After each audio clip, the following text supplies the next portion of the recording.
મજામાં ફાઇનલી તમે પણ મજામાં જશે, અમે પણ મજામાં છીએ. તો સ્વાગત છે અમારા બીજા બ્લોકમાં. તો આજે અમારે મકાઈ સોંપવા જવાની છે. તો અમે જો આ મકાઈ પાડી છે દોડર, એટલે મકાઈ પાડી છે. તો બીજી મકાઈ પાડીને સોંપવા જવાની છે. તો આપણને જો વરસાદ પણ ચાલુ થઈ ગયો, વરસાદ રહીને ત્યાંથી મકાઈ ને દાતરી લઈને જો આ તમને અમારી વાડી બતાવું છું. જો આ ખડ છે ને આ ઝાડ છે, જો એવડી એવડી સી છે અને વરસાદ ચાલુ છે. તો હું ચાલુ વરસાદમાં મકાઈ સોંપવાની છું. તો જોવો અમારી વાડી. તો હવે સોંપવા માંડ્યા છે આપણે મકાઈ. આવી રીતે ખાડા કરીને જો બે રીતે નાખવાની છે. તો આવી રીતે બધી મકાઈ સોંપી દેવાની છે મારે. આ મકાઈ આ વરસાદ ચાલુ છે એટલે હળેરાટ ઉગી જાય ને એમ. પછી તો આપણે હતી દેશી ટમેટી સોંપવાની. તો જો આ દેશી ટમેટીના રોપા છે. તો જો આપણે આ દેશી ટમેટી સોંપી દેવાની છે.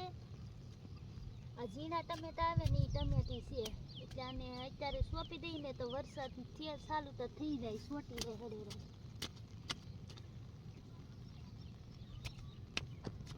ટમેટી સોંપી દીધી છે. તો અમારી વાડી હું તમને દેખાડું. જો આ અમારો કપાસ છે, કવડો કપા થઈ ગયો છે ને વરસાદ આવી ગયો ગારો થઈ ગયો તે નેદવાનું બંધ કરીને જો બધા ઘેરે જાય. તો વાડીમાં અમે બકાલું સોંપેલું છે, સોળા ભીંડા ગવાર ને એવું બધું બકાલું સોંપ્યું અમે. તો હવે વરસાદ થઈ ગયો તો કાંઈ નેદાય એવું નથી. તો અમે હવે ઘેરે જઈએ છીએ બધાય ને પછી પાછી વરાપ નીકળે ને પછી નેદવા આવીશું.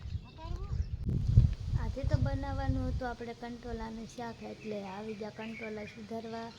તો લઈ લીધા કંટોલાને, બેસી ગયા આપણે કંટોલા સુધારવા. જો આ કંટોલા છે આવડા આવી રીતે મેં સુધાર્યા છે. અને આ કંટોલા પહેલાં વહેલા આવ્યા છે એટલે પહેલી વહેલા શાક કરું છું. ચોમાસાના કંટોલાનું શાક એટલે આમ ખાવાની જ અલગ. તો હવે આપણે આવી રીતે જો કંટોલાને તેલમાં નાખી દીધા, હવે એને તેલમાં સડવા દઈએ. કંટોલાનું શાક તેલમાં સડવા દેવાનું છે અને તેલમાં બનાવવાનું છે, એટલે સારું થાય. પછી હવે હું તમને બતાવીશ બની જાય એટલે આમાં શાક કેવું બન્યું ને. તો એકવાર તમે ટ્રાય મારજો, આવી રીતે બનાવજો, તમને પણ કેવો ટેસ્ટી લાગે એકવાર ટ્રાય મારીને જોઈ લેજો. તો જુઓ હવે આપણું આ કંટોલાનું શાક બની ગયું છે અને કેવું બન્યું છે. જો આવી રીતે બનાવ્યું અને આવું બન્યું છે. હવે સાંજ પડવાનો ટાઈમ થઈ ગયો, 7:30 થઈ ગયા છે, અંધારું પણ થઈ ગયું છે. તો હવે આપણે જમવા બેસી ગયા છીએ. જમવામાં જશે મંચુરિયન, કંટોલાનું શાક, રોટલા, કોબીનો સલાડ.